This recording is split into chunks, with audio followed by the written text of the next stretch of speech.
New York's Empire State Building flashes in red and white like a siren, a sky-high tribute to the ambulance workers tearing through the streets below, carrying COVID patients night and day to hospitals across the city.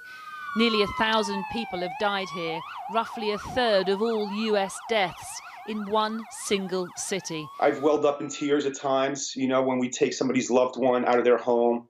Nobody's allowed to go with the patients. So we literally just take their loved ones, and oftentimes we know that they will never see them again alive. And these people will most likely die in a bed alone. It's profound sadness. With the hospitals full to capacity, they've pitched an overflow in Central Park, a makeshift medical centre to house another 68 virus patients.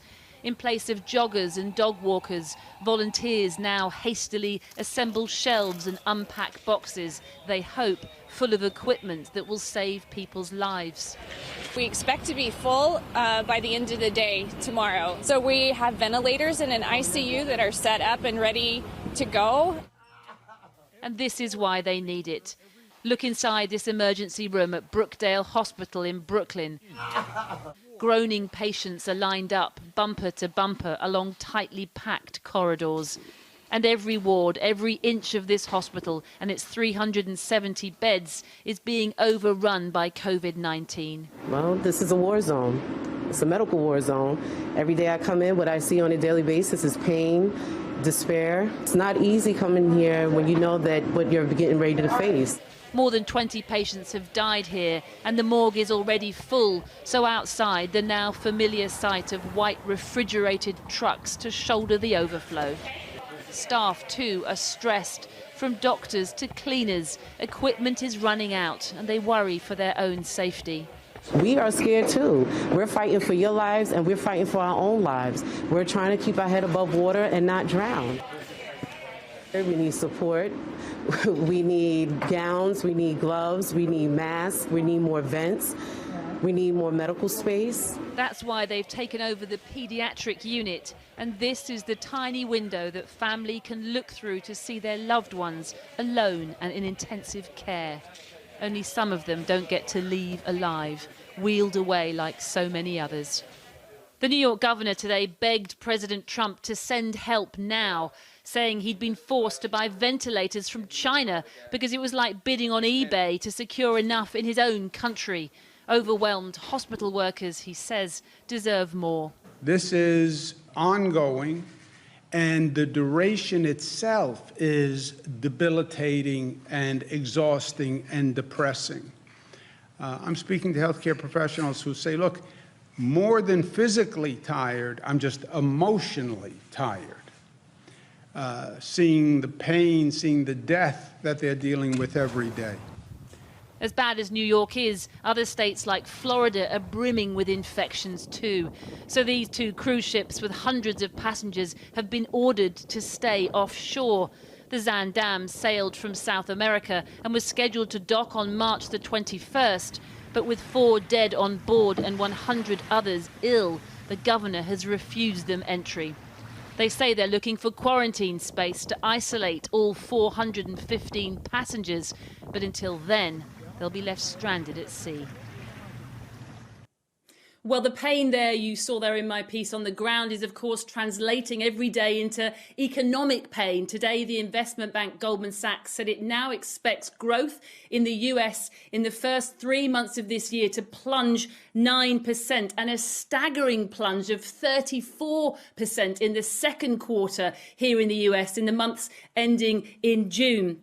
Those are levels not seen since the Great Depression. It does then predict a sharp uptick across the summer months, provided, of course, that we get a handle, we get control of this virus. It also predicts another 5.5 million people, 5.5 million people will claim an insurance benefit in the US this week alone. That's added to the 3.3 million who claimed it last week. So you really get a sense, a picture building of how quickly the US economy is unraveling because of coronavirus. The World Bank also weighed in today saying it saw at least another 11 people being added to the poverty line across East Asia and the Pacific, it said, unless urgent action is taken.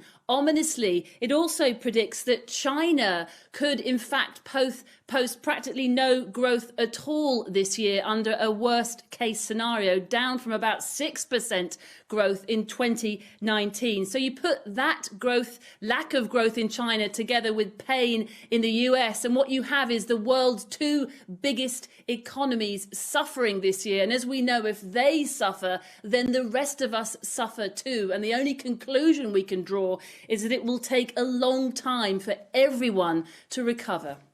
Siobhan Kennedy. Well, I'm joined now from Annapolis by the Republican governor of Maryland, Larry Hogan.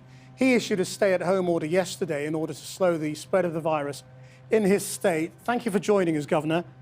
Every day we see sort of bizarre contradictions between what state leadership is saying and what the president says in his press conferences. Are you, as the leader of a state, able to do what you need to do to protect your people? Well, look, it's really the federal government and all the states taking the actions that they believe are necessary to keep our citizens safe and keep them alive. And we're each taking independent actions, but we're also trying to work together. In addition to being the governor of the state of Maryland, which surrounds our nation's capital, right here in the Washington area, I'm also the chairman of all the nation's governors. And we've been working together with the federal leaders, but quite frankly, we're in an extremely difficult situation here in this global pandemic that is impacting you in the UK, and it's now gripped the United States, not just in New York, but all 50 states in America, and right here in the nation's capital region. In my state and neighboring Washington, D.C. and Virginia yesterday had a stay-at-home order. 14.5 million people are now required to stay in their homes, and we're about 2 weeks behind New York, where you're just seeing what you were just talking about. The same crisis is about to hit us here. You have a very different healthcare system to the one we have over here for people who don't have their own means. What does it mean for them if they don't have insurance? Well, we're trying to address the needs of every single person that's hit by this, whether they have insurance or not. And the issue right now is not so much whether people have means or whether they have insurance. It's about the capacity of our healthcare system and whether or not we have enough hospital bed capacity and intensive care units and respirators and emergency room and enough personnel. As you see what's happening in New York, it's not so much about whether people have the insurance or the funding. It's about whether we actually have the ability to take care of so many sick people at the same time that are just surging our hospitals. And what do you make of the leadership of Donald Trump through this?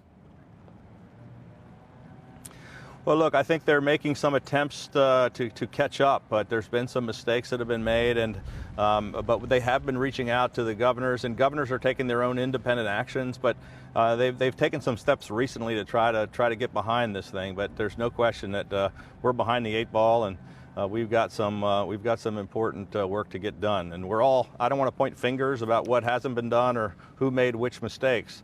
But we've got to work together somehow because we're all in this together, not just in America, but around the world. What we're looking at in Britain is the availability of testing, the availability of antibody testing, how we're going to try getting back to normal, all those sorts of things. I mean, do you have the same shortages in the United States when it comes to things like ventilators? The exact same issues, John. So testing is a huge problem. We don't have enough testing. We don't have enough masks or personal protective equipment or ventilators. So the exact same issues that you're faced with in the UK are what we're faced with here. It really is a global issue, and we're all trying to buy these things on the global market. I heard just a moment ago talking about it's like buying on eBay. And we have 50 states in America all competing with one another and competing with the federal government and competing with other nations around the world to try to get what is really just a very small supply, not enough of any of these things anywhere in the globe.